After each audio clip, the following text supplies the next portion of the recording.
성탄주일인 오늘 하나님의 전신갑주 중 마지막 갑옷과 무기에 대해 말씀을 나누고자 합니다. 관련 말씀인 에베소서 6장 17절 말씀을 다 같이 봉독하겠습니다. 시작. 구원의 투구와 성령의 검 곧 하나님의 말씀을 가지라. 아멘. 우리가 5주 동안 보아왔던 본문 마지막 부분에 해당되는 말씀이고, 마지막 하나님의 전신갑주의 마지막 이 구성품들이 나오는 절이기도 합니다. 이 구원의 투구와 이 성령의 검. 여기서 바울은 단순히 영적 무기의 목록을 제시하고만 있는 것이 아니에요. 이러한 것이 있습니다, 알아서 잘 챙겨 입으세요, 이렇게 제시하는 것이 아니라 주님 안에서 믿음으로 준비되고 영적으로 강해지는 이 정말 하나님의 그 든든한 이 강한 이 군사의 모습을, 병사의 모습을 아주 그림을 그리듯이 세세하게, 아주 생생하게 에베소 교회 교우들에게 그리고 우리의 눈앞에 그려내고 있는 거예요. 에베소 교회 교우들은 전쟁에 나가는 로마 병사가 어떤 모습이었는지 정확히 알고 있었습니다. 동시대를 살아가는 사람들이었기 때문에, 또 전쟁이 비일비재하게 일어났던 로마 제국이기 때문에 로마 병사가 전투에 임할 때, 전쟁에 나갈 때 어떤 갑옷을 입고 어떤 무기를 들고 이 전쟁터로 향하는지 너무나 잘 알고 있는 것이죠. 그래서 바울이 전쟁에 나가 싸우는 로마 병사의 모습과 비교하여 하나님의 전신갑주를 이야기할 때 이 에베소 교우들은 너무나 구체적으로 마음에 와닿는 그런 이해가 가능했을 것입니다. 이 바울은 이 십자가 군사인 에베소 교회 교우들과 지금 우리에게 구원의 투구와 성령의 검이라는 두 가지 필수 갑주, 갑옷, 무기에 대해 이야기하고 있습니다. 구원의 투구와 성령의 검, 하나님의 말씀의 검이죠. 먼저 투구에 대해 알아보겠습니다. 바울 당시 로마 군사들이, 병사들이 착용했던 투구, 즉 헬멧은 이런 모양이었어요. 보이시죠?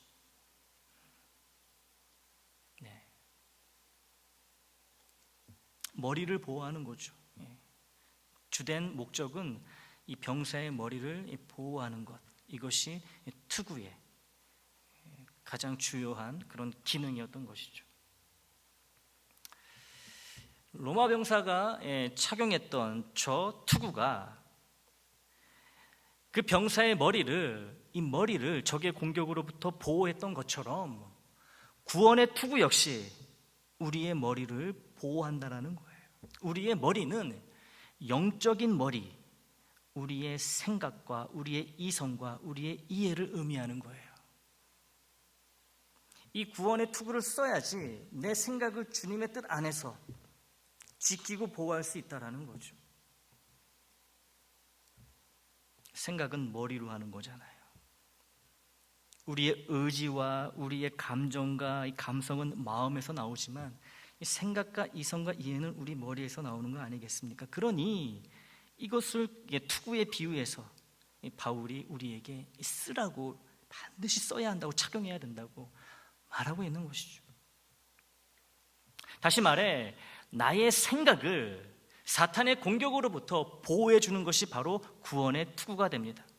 이 구원의 투구를 쓰지 않는다면, 그래서 내 생각을 사탄의 공격으로부터 지키지 못한다면 어떤 일이 일어날까요? 나의 생각이 불안과 불평과 원망과 좌절과 시기와 질투와 의심으로 가득 채워집니다. 나의 생각이 성령 충만으로, 말씀 충만으로, 성삼위 하나님에 대한 그 사랑과 열정으로 가득 차 있어야 될 내 생각이 이런 좋지 못한 것들로, 악한 것들로 채워진다는 거죠.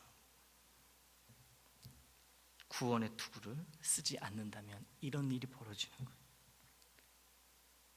특별히 예수님의 십자가 공로로 하나님의 자녀가 된 우리가 하나님이 인도하시고 예수님이 주인 되시는 삶을 살아간다고 자처하며 고백하면서도 동시에 불평과 원망을 한다면 이는 내가 하나님을 의지하지 않고 있고 신뢰하고 있지 않다는 결정적인 증거가 되는 겁니다. 그러면은 주님이 나의 주인이십니다, 하나님이 나의 생명이십니다 라는 나의 이 고백은 어떻게 되는 거예요? 새빨간 거짓말이 되는 거예요. 무엇이 내가 새빨간 거짓말을 하고 있다고 증거해요? 나의 원망, 나의 불평, 나의 의심, 이것들이 지금 소리치는 거예요. 내가 하나님을 의지하지 않고 있다는 것을, 내가 하나님을 온전히 신뢰하지 않고 있다는 것을, 내 삶의 주인은 하나님이 아니라는 것을, 나의 생각을 통해 나오는 의심과 원망과 이 불평이 분명하게 증거한다는 것이죠. 여러분, 그리스도인인 우리는 이 원망과 불평을 하지 않도록 각별히 주의해야 합니다.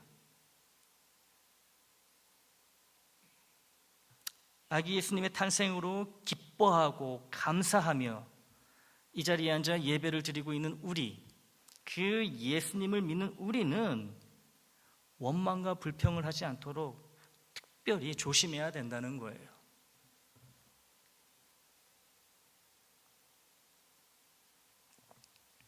믿지 않는 자들의 원망과 불평은 그냥 그 원망과 그 불평에서 끝날지도 모릅니다.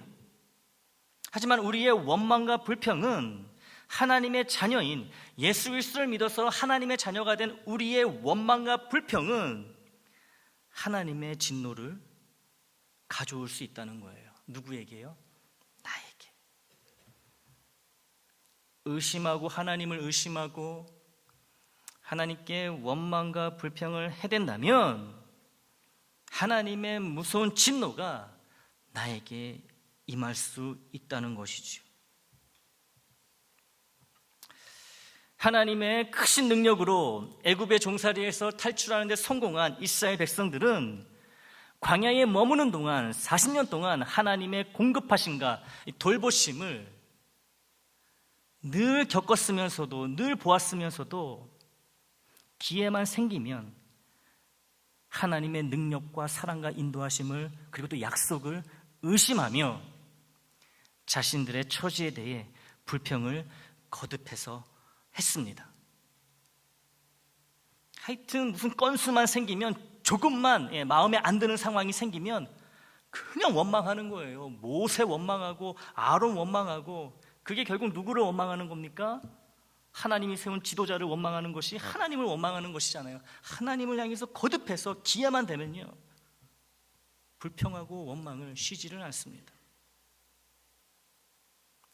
여러 차례 불평을 하다 보니 아예 습관이 되어버립니다. 원망하고 불평하는 게 습관이 되어, 삶이 되어버립니다. 조금이라도 수가 틀려버리면 주저없이 하나님을 원망하며 불평했던 자들이 이 출애굽 1세대들이었어요. 가장 고생을 많이 한 출애굽 1세들이었어요. 사탄이 쏘아대는 의심의 불화살에 계속 당하다 보니 이 의심이 하나님을 향한 불평이라는, 원망이라는 죄의 열매로 맺히게 되었던 거예요. 하나님을 대적하는 이스라엘 백성의 원망과 불평은 민수기 13장 14장에서 그 절정에 달합니다. 이 약속의 땅을 주시겠다는, 이 가나안 땅을 주시겠다는, 반드시 주시겠다는 하나님의 분명한 약속에 대한 믿음이 부족하여 의심했던 그들은 약속의 땅인 가나안에 들어가기를 스스로 거부해버립니다. 눈앞에 가나안 땅이 보이는, 거기까지 이제 다 왔어요. 근데 결국에는 들어가지 못합니다. 자신들이 스스로 거부해버린 거예요. 무엇을 통해서? 하나님에 대한 의심과 원망과 불평으로 인해서 스스로 가나안 땅을 포기해버리게 된 것이죠. 그 결과 하나님은 끊임없이 불평하며 원망하는 출애굽 1세대 중에 불평하지 않고 원망하지 않았던 단 2사람, 여호수아와 갈렙을 제외하고는 모두 광야에서 죽게 하십니다. 출애굽 1세대가 다 광야에서 죽습니다. 불평하고 원망했기 때문에. 하나님의 이러한 응답은 하나님께 속한 자들이, 즉 우리가 하나님을 불신하여 의심하여 원망하고 불평하는 일을 철저히 피해야 한다는 것을 아주 무섭게 보여주고 있어요. 무서운 사건입니다. 그런데요, 그 어떤 누구도 신앙인으로 살아갈 때 한 번도 하나님을 의심하지 않고 한 번도 하나님을 원망하지 않거나 불평하지 않는 그런 죄를 범하지 않는 사람은 없습니다. 우리 주님밖에는 안 계시는 거예요. 사람 중에서 이런 의심의 죄, 원망과 불평의 죄 범치 않는 사람이 아무도 없다라는 거죠. 그래서 하나님을 원망하거나 불평할 경우 하나님의 무서운 진노를 받게 된다는 말씀에 잘 수긍이 안 될 수도 있습니다.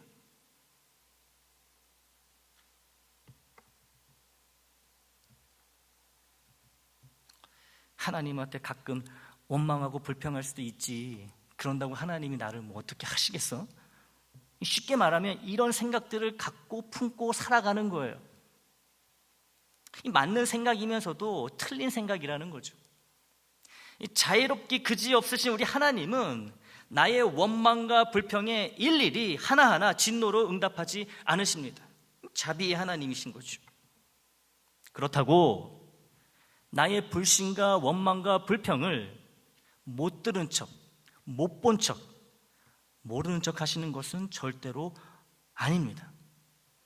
다 보시고 다 알고 계시고 다 기억하고 계세요. 참으시는 거지요. 참으시는 거예요. 우리가 하나님 보시기에 그래 니네가 그럴 수도 있지 넘어가시는 게 아니고요, 참으시는 거예요.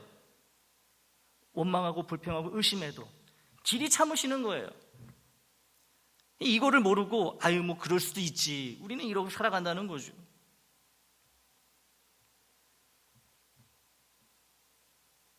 하나님에 대한 우리의 의심이 확신으로 변하고 하나님을 대적하는 원망과 불평이 하나님에 대한 신뢰와 감사로 변화되기를 기다리시면서 길이 참고 계시는 거예요. 우리 하나님은 나를 참고 계시는 거예요. 근데 그것도 모르고 하나님은 항상 나를 사랑하시고 나로 인해 기뻐하시고 이것만 생각하길 원한다는 거죠.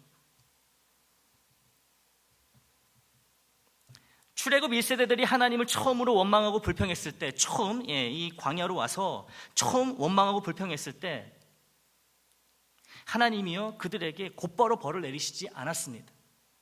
너희는 원망하고 불평하고 나의 약속을 의심하니까 약속의 땅 가나안 땅에 들어갈 자격이 없어, 이렇게 벌을 내리시지 않았다라는 거예요.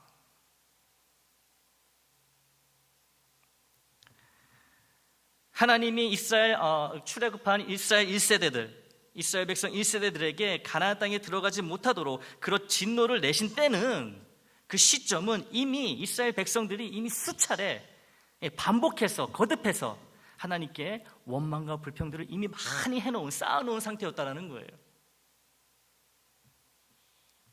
하나님이 계속 참으시다가요 정해놓은 그 선을 넘어가니까 바로 진노하시는 것을 우리는 보게 됩니다.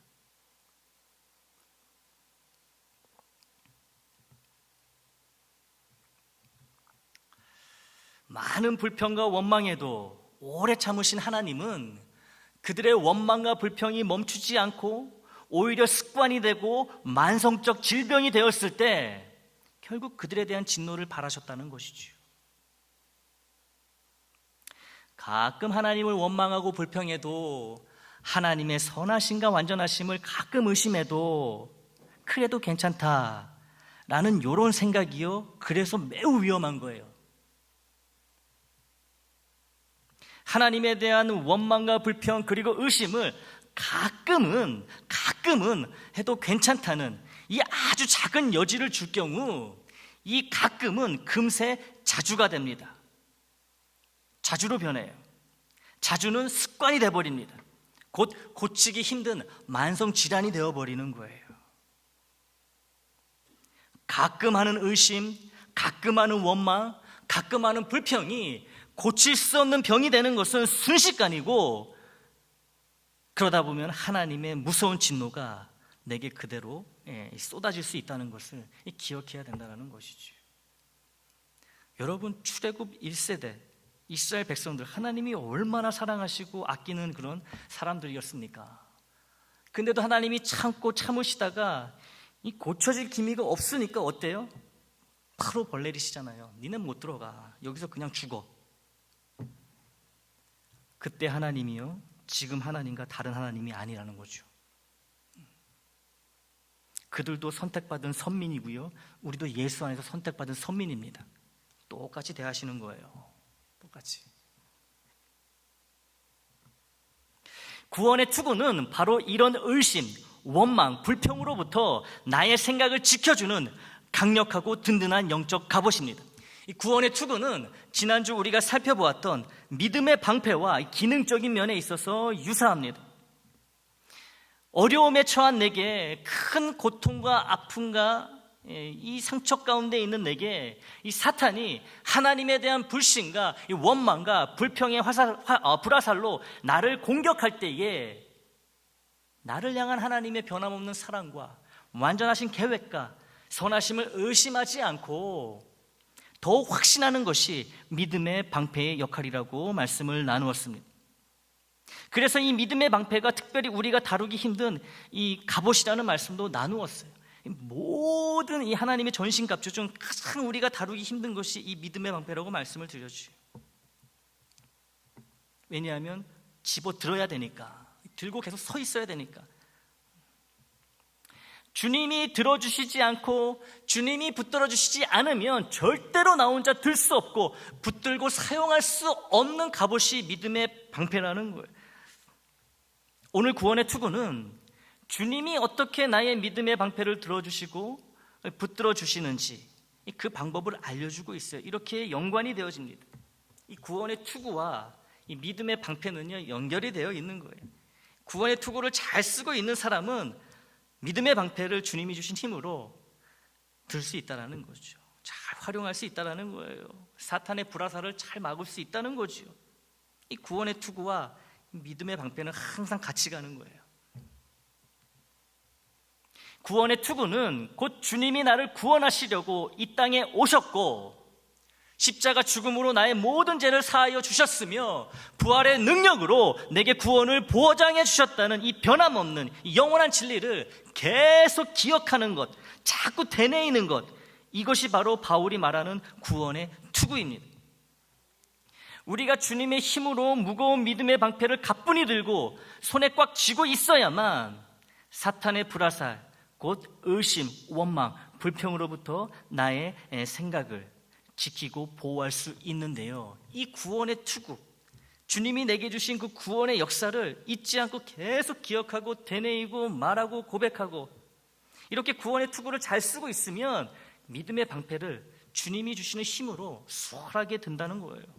계속 들고 있을 수 있다는 거죠. 지금 내 안에 있는 하나님에 대한 의심, 원망, 불평을 우리는 반드시 끊어내야 됩니다. 이거 누가 대신 끊어주지 않아요. 내가 끊어야 됩니다. 내가 간절한 마음으로 하나님께 기도하고 하나님의 힘을 구해야 되는 거예요. 그것이 뭐예요? 이 구원의 투구를 쓰는 것입니다. 내가 구원의 투구를 쓸 마음이 있어야지 씌워주시는 거예요. 억지로 안 씌워주십니다. 억지로 안 하세요. 이런 전신갑주가 있으니 입으라고 말씀하시잖아요. 내가 입혀줄 게가 아니잖아요. 입으라고. 그 말은 뭐예요? 입고 싶어하는 마음만 가져다오. 그럼 내가 입게 해줄게, 이거거든요. 하나님이 우리에게 원하시는 것은요, 마음이에요. 마음이 있으면 여러분 삶으로 그냥 행동으로 드러나잖아요, 자연스럽게. 근데 이런 마음이 없으니까 아주 멋진 전신갑주가 내 앞에 있어도 그림의 떡인 거예요. 그림의 떡인 겁니다. 하나님에 대한 의심, 원망, 불평을 가끔 해도 괜찮다는 이 아니란 생각을요, 버려야 하는 거예요. 버려야 합니다. 의심과 원망과 불평이 일상의 고질병이 되는 것은 순식간이에요. 금방입니다. 하나님이 정해놓으신 임계점을 넘어버리면 하나님의 진노가 그대로 내게 내려 꽂힐 수 있다는 거예요. 출애굽 1세대들이 광야에서 하나님의 진노를 그대로 받아서 그 자리에서 다들 삶을 마감했던 것처럼 그런 일이 나에게도 얼마든지 일어날 수 있다는 거예요. 그 사람들에게 일어난 일이 왜 나에게는 일어나지 않겠습니까? 우리는 출애굽 1세대의 그 모습을 본보기로 잘 활용을 해야 돼요. 타산지석 삼아야 되는 거예요. 타산지석. 고생이란 고생은 가장 많이 했고 가장 불쌍한 인생을 산 사람들이 출애굽 1세대였습니다.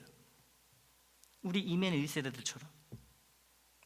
광야에서 태어난 출애굽 2세대들의 삶은 그들의 부모인 출애굽 1세대에 비하면 평안하기 그지없었던 삶이에요. 그러나 출애굽 1세대들의 지속적으로 반복된 하나님을 향한 의심과 원망과 불평은 그들을 끝내 광야의 먼지와 함께 사라지게 만들어버렸습니다. 그들이 하나님을 의심하고 원망하며 불평했던 그 광야가 그들의 무덤이 되어버렸던 것이지. 아이러니한 것은 그 어느 곳에서보다 광야에서 그 척박한 곳에서 그 힘든 곳에서 그들은 하나님이 주시는 은혜와 복과 보호를 늘 받고 있었습니다. 하나님과 가장 가까웠던 곳이 바로 광야였어요. 은혜와 축복의 현장인 광야가 그들의 무덤이 되어버린 이유는 하나님을 향한 그들의 의심과 원망과 불평 때문이었습니다. 우리 인생의 말로는 절대로 출애굽 1세대와 같아서는 안 되는 거예요. 절대로 그렇게 되어서는 안 됩니다. 우리가 살고 있는 이 땅은 아무리 좋아도요, 광야예요. 광야입니다. 우리의 본향이자 약속의 땅인 가나안을 향해, 즉 하늘나라를 향해 우리는 광야에서의 삶을 지금 이곳에서 살아가고 있는 것뿐이지요. 광야는 하나님의 은혜와 축복이 강력하게 역사하는 거룩한 장소이면서 동시에 사탄의 공격 역시 가장 강력하게 역사하는 전쟁터이기도 합니다. 복과 사망이, 이 저주가 함께 공존하는 것이 광야라는 거예요. 이스라엘 백성은 하나님의 은혜와 복 가운데 있음에도 불구하고 자꾸 하나님 의심하고 원망하고 불평하니까 이 광야의 저주에 그냥 묻혀버리게 된 것이죠.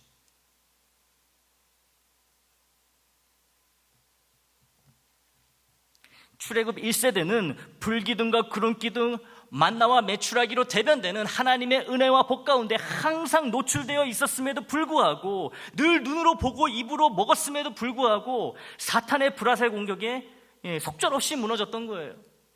하나님을 향한 의심과 원망과 불평이 하나님의 은혜와 복을 이겨버렸던 것이지요. 여러분, 악의 힘이 이렇게 강합니다. 하나님의 은혜와 복을 날려버리는 거예요. 그럼 어떻게 돼요? 그 결과는 비극인 것이죠. 정말 참담한 비극입니다. 나의 삶은, 우리의 삶은 이런 출애굽 1세대의 전철을 절대로 밟지 말아야 됩니다. 그래서는 안 되는 거예요. 내가 광야 같은 삶을 살아갈 때 하나님은 광야의 척박함과 어려움이 아니라 하나님의 은혜와 능력을 바라보라고 말씀하십니다. 광야의 삶이지만 하나님과 함께하는 은혜와 능력의 삶을 살아가라고 우리에게 권면하십니다. 하지만 사탄은 광야의 척박함과 고단함과 괴로움을 보라고 계속 우리를 유혹합니다. 하나님의 은혜와 하나님의 복을 바라보아야 될 우리의 시선을 자꾸만 분산시키는 거예요. 삶의 어려움을 보게 만듭니다. 자꾸 인생을 한탄하게 만듭니다. 스스로 보잘것없는 존재라고 자꾸 자신을 깎아내리게 만드는 거예요.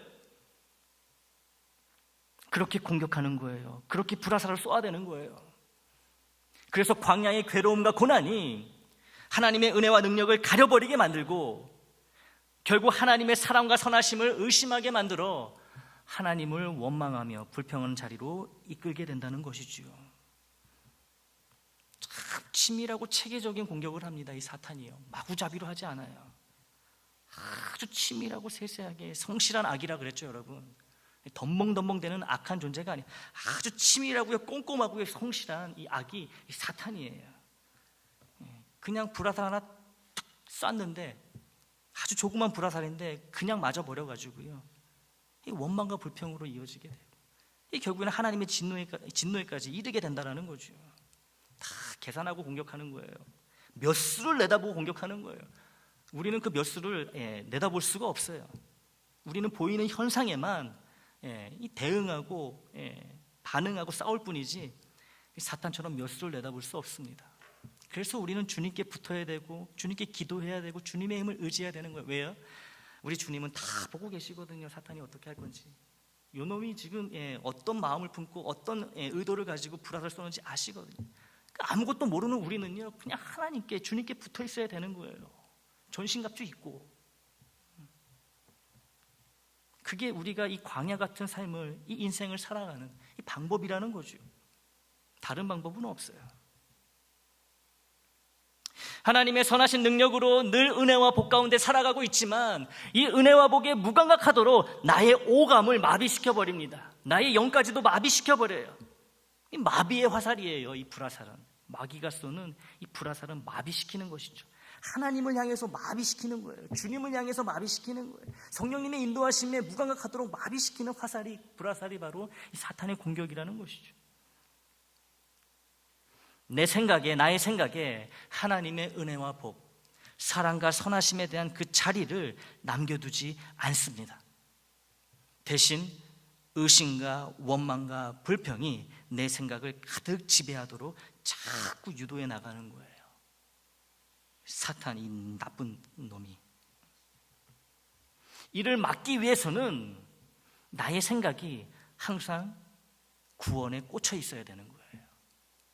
주님이 내게 주신 그 구원에 항상 고정되어 있어야 되는, 팍 꽂혀 있어야 되는 거죠.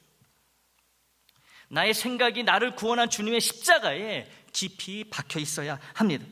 나의 생각이 사탄의 사망 권세를 뚫고 주님을 부활시키신 하나님의 능력에 사로잡혀 있어야 한다는 것이지요. 나의 생각이. 이게 구원의 투구를 쓰는 거예요. 이게 구원의 투구입니다. 그래야 광야같이 괴로운 인생길이지만 내 생각을 사탄이 주는 의심과 원망과 불평으로부터 지켜내고 그 광야가 천국으로 변하는 놀랍고 신비로운 은혜의 삶, 사탄을 이기는 능력의 삶을 살아갈 수 있게 됩니다. 이런 삶은 오직 구원의 투구를 내가 쓸 때만 가능하다는 거예요. 이거를 써야지 믿음의 방패가 자동으로 올라오는 거거든요. 이게 없으면 안 올라가요. 아무리 들고 싶어도. 너무 무겁거든요, 이 믿음의 방패가. 이제 마지막 전신갑주, 이 성령의 검에 대해 알아보겠습니다. 화면을 보여주실까요? 에베소 교회 교우들이 알고 있던 로마 병사의 검은 저런 모양이었어요. 그림은 조금 짧게 나왔는데요, 굉장히 긴 칼이죠. 대검입니다. 대검. 양날이 있는, 이렇게 베어도 되고 이렇게 베어도 되고 뾰족한 곳으로 찔러도 되고. 하나님의 군대 소속 십자가 군병인 우리에게도 사탄을 베고 찌르는 저런 검이 필요하다는 거죠. 바로 성령의 검입니다. 이름하여 성령의 검. 멋있지 않습니까? 성령의 검. 이 성령의 검이 다른 갑옷들과 확연히 다른 점이 하나 있어요. 하나님의 전신갑주 중 사탄을 공격할 수 있는 이 유일한 무기가 바로 이 성령의 검이라는 거예요. 나머지 것들은요 다 방어용이에요. 방어용입니다. 하지만 이 검은요, 이 성령의 검, 하나님의 말씀의 검은 유일한 공격용 무기가 된다는 것이죠. 꼭 있어야 되는 거예요. 지금으로 치면 총과 같은 거예요. 총. 이 성령의 검의 또 다른 이름은 하나님의 말씀의 검입니다. 하나님의 말씀을 통해 이 성령의 강력한 능력이 나타나기 때문에 이 성령의 검은 곧 하나님의 말씀의 검이 되고요, 하나님의 말씀의 검은 곧 성령의 검이 되는 것입니다. 하나님의 말씀은 성경이지요. 성경에 기록된 것이 하나님의 말씀이지요. 이 성경 말씀을 듣고 배우고 공부하는 일은 곧 성령님의 능력을 경험하고 체험하고 성령님의 역사에 참여하는 일이 됩니다. 지금 여러분 하나님의 말씀을 듣고 있는 이 시간, 이 순간이 지금 여러분이 각자의 그 성령의 검을 잘 준비하고 이렇게 잘 갈고 있는 그런 시간인 거예요. 성령님이 역사하시고 임재하시는 그런 시간이기 때문에 그 시간에 참여하는 나는 성령의 검, 말씀의 검을 잘 갈고 있는 거예요, 여러분. 지금 집중하여 말씀을 듣는 여러분은 더 날카롭게 이 검을 가는 거죠. 성령님의 능력을 경험하고 이 성령님의 강력한 역사에 동참하는 것은 우리 모두의 바람인 줄 압니다. 그 바람이 이루어지는 일은 어렵지 않아요. 지금처럼 말씀이 있는 곳에 그냥 내가 있으면 되는 겁니다. 그냥 있으면 돼요. 억지로라도요, 여러분, 예배 자리 나오면요 반드시 역사가 일어나는 거예요. 이 자리는 그런 자리예요. 억지로라도 나오면은 큰 은혜와 복을 받는 자리가 이 예배의 자리라는 거죠. 말씀이 선포되는, 말씀을 듣는 예배의 자리, 말씀을 배우는 성경 공부의 자리, 말씀을 나누는 구역 모임의 자리에 내가 가서 거기에 있으면 성령의 임재와 성령의 능력과 성령의 인도하심을 틀림없이 받게 되어 있습니다. 때로는 내가 모를지라도 반드시 성령의 이러한 역사가 내 안에 일어나는 거예요. 왜요? 말씀이 있는 곳에 내가 있기 때문에 일어난다는 거예요. 아이고 목사님, 그게 말이 쉽지 뭐가 쉬워요. 주일 예배에 한번 참석하는 것도 큰맘 먹어야 갈 수 있고, 구역 모임 참석은 더 큰맘 먹어야지 이렇게 하고 가고, 아유 말씀 산책 참석은 엄두도 안 나고, 새벽 예배는 아예 생각도 못 하는 걸요. 이렇게 생각하시는 분들이 계실지도 몰라요. 충분히 이해합니다. 삶이 고단하고 힘이 드니까 그럴 수 있어요. 너무 고단하니까, 너무 힘이 드니까 때로는 이 운전해서 교회까지 올 힘이 없을 때도 있어요. 제가 이해해요. 하지만 여러분, 그게 항상 진짜 이유는 아니라는 거죠. 그게 문제예요.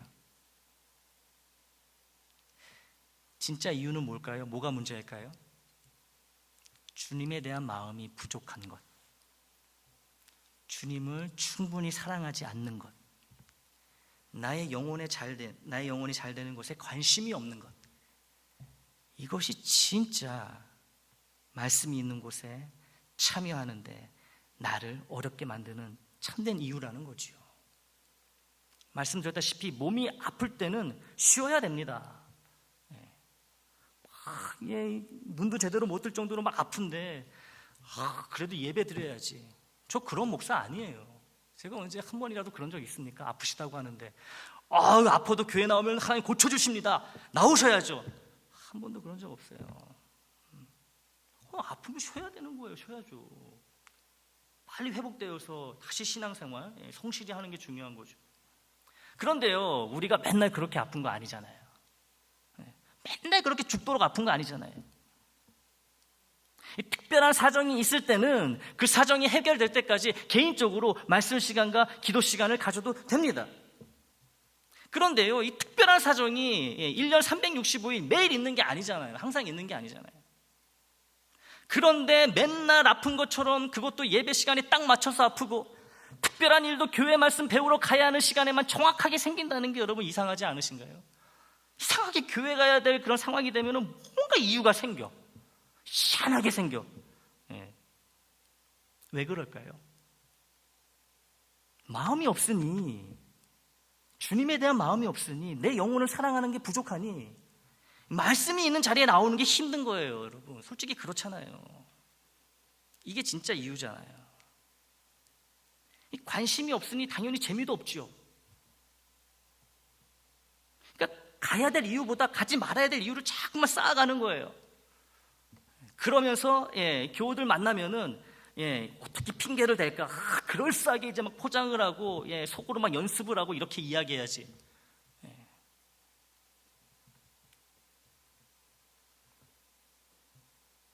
그리고요, 재미가 없어서 말씀이 있는 곳에 가는 것이 힘든 게 아니라 사실은 싫은 거예요. 싫어요. 이게 문제예요. 싫어요. 그냥 싫어요.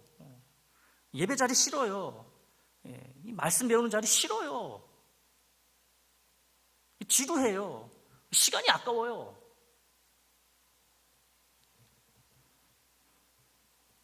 혼자 운전하는 것이 힘들 정도로 연로하신 교우분들이야 주일 예배 참석만으로도 참 감사하고 귀합니다. 예. 이런 분들은 정말 제가 업어드리고 싶어요. 하지만 아직 거동이 비교적 자유롭고 스스로 운전해서 웬만한 곳은 다니실 수 있는 분이라면 주일 예배 한번 참석하는 것으로는 부족하다라는 거예요, 여러분.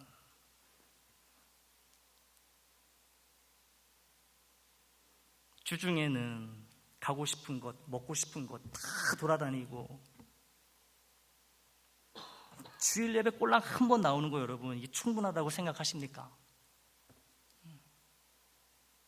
그거는 초신자들, 사교들이나 그렇게 하는 거예요.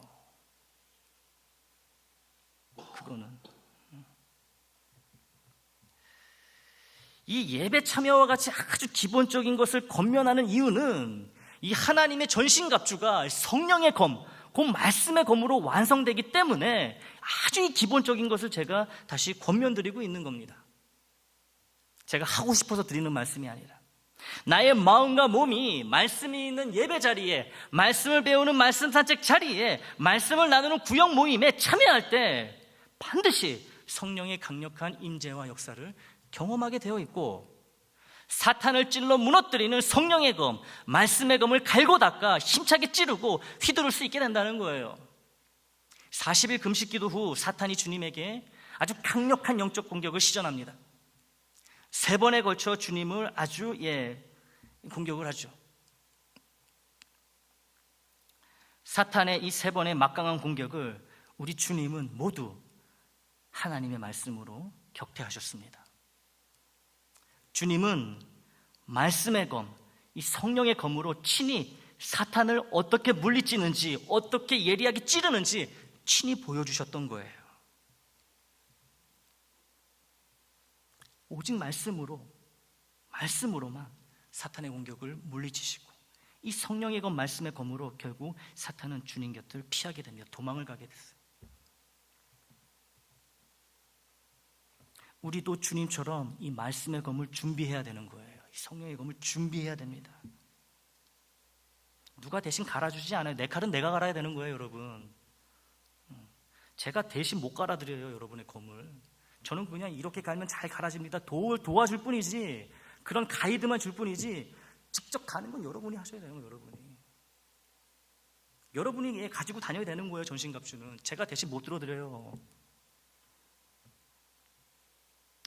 예배와 말씀 모임에 소홀해지면 이 성령의 검, 말씀의 검은 무뎌져서 나중에는 무 하나도 자를 수 없게 되는 거예요. 무도 못 잘라요. 두부도 못 잘라요. 두부도. 진리의 허리띠, 의의 호신경, 평안의 복음의 신발, 믿음의 방패, 구원의 투구를 든든히 입고 있을지라도 이걸로는 사탄을 이길 수 없다는 거예요. 사탄을 쫓아내고 물리쳐낼 수가 없어요. 승리할 수 없습니다. 왜요? 지금 말씀드린 이 갑옷들은 모두 방어용이기 때문에 그래요. 아시는 것처럼. 방어용으로 어떻게 이깁니까? 이러한 갑옷들로 먼저 사탄의 공격을 잘 막아낸 다음에 그 다음에 뭐예요? 반드시 반격을 해야 되는 거예요. 공격을 해야 되는 거예요. 계속 이렇게 막고만 있는 게 아니에요, 여러분. 잘 막다가 카운터를 날려야 되는 거죠.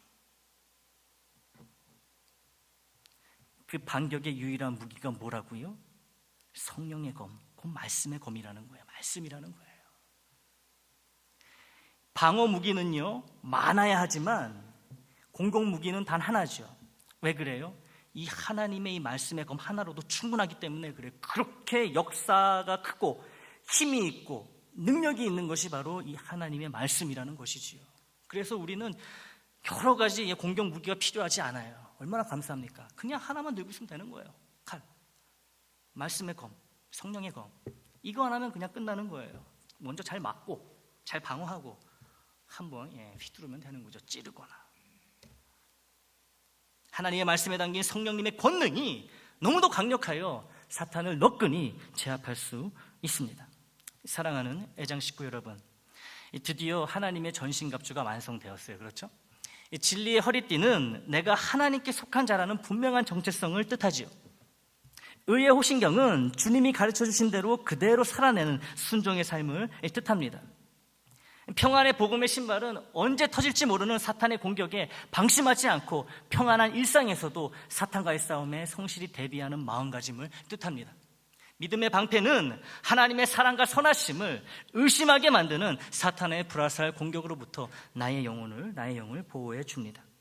구원의 투구 역시 힘든 광야 같은 인생 가운데 하나님의 사랑을 의심하여 하나님을 원망하며 불평하게 만들어 은혜의 삶, 소망의 삶을 불가능하게 만들려는 사탄의 공격에 쓰러지지 않기 위해 주님의 십자가 은혜, 구원의 능력을 기억하고 끊임없이 되뇌이며 살아야 하는 것을 뜻합니다.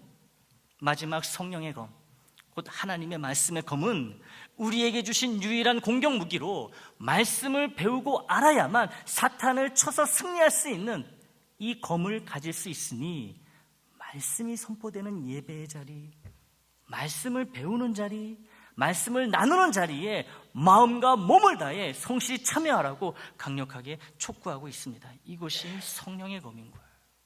하나님의 말씀의 검인 것이죠.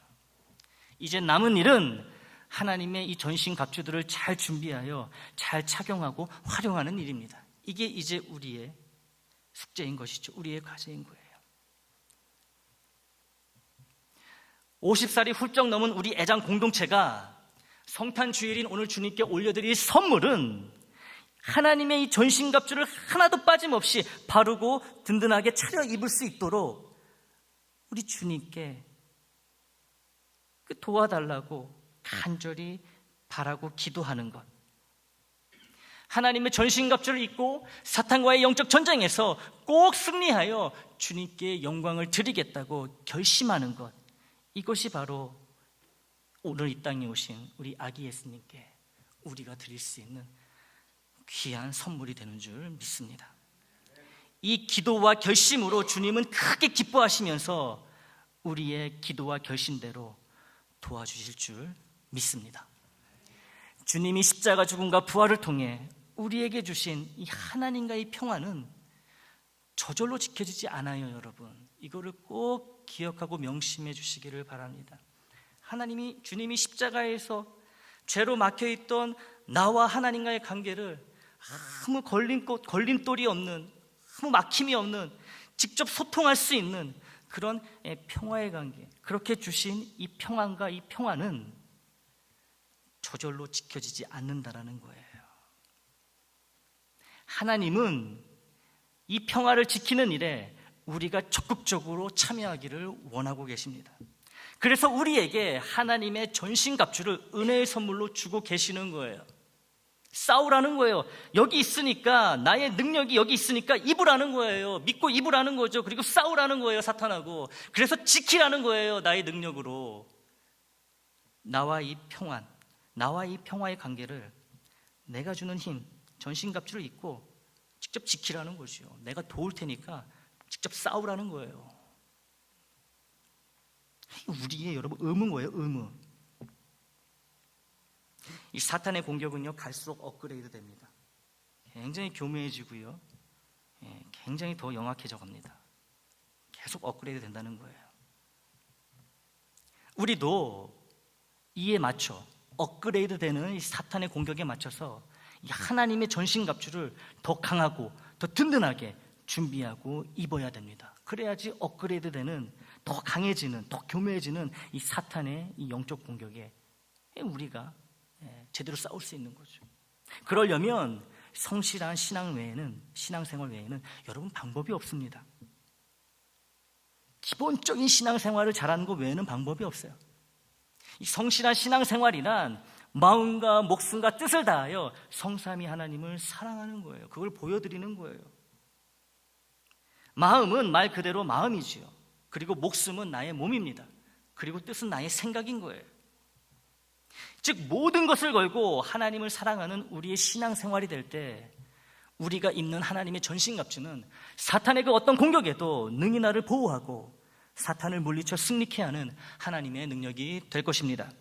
우리의 남은 일생이 하나님의 전신갑주를 통해 주님이 이 땅에 오심으로 인해 허락해 주신 하나님과의 평화, 교우들 사이의 평화를 사탄으로부터 지키고 보호하는데 집중되고 헌신되어지기를, 그래서 주님께 항상 승리의 영광을 올려드리는 우리와 우리 애장이 되기를 주님의 이름으로 축원합니다.